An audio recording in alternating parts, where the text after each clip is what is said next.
Do you know the Hungarian alphabet? In this video series, I'll walk you through all the letters and sounds you need to speak Hungarian clearly. Hello everyone and welcome to Hungarian with Adriana. This is part 2 of a 4-part mini-series on the Hungarian alphabet.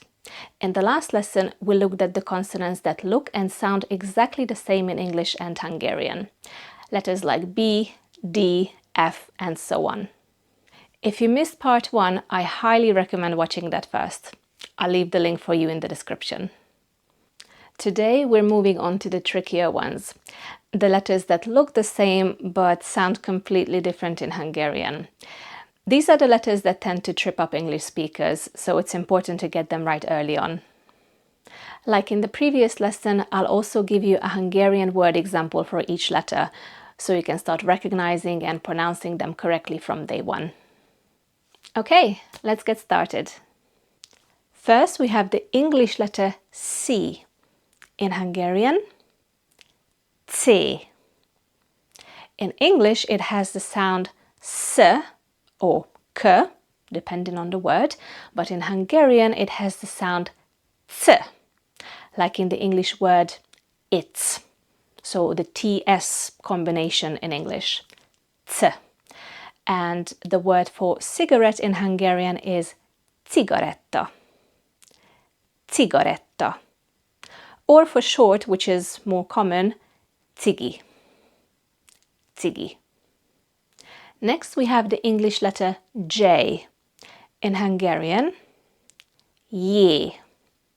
So in English it has the J sound, but in Hungarian it has the Y sound, like in the English word you or yes. And the word for yogurt in Hungarian is joghurt. Joghurt. Next is the English letter A in Hungarian, R. So the only difference is that in Hungarian the A is rolled, so it's R. And the word for radio in Hungarian is rádió. Rádió. And the last one is the English letter S. In Hungarian, es.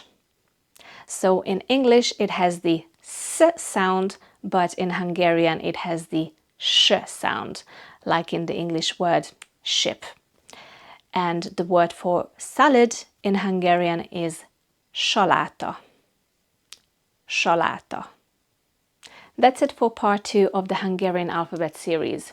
In part 3, we'll dive into the consonants that might look a bit strange at first, like ch or z, but don't worry, they're not as tricky as they seem. I'll walk you through each one step by step with clear examples, so you'll get the hang of them in no time.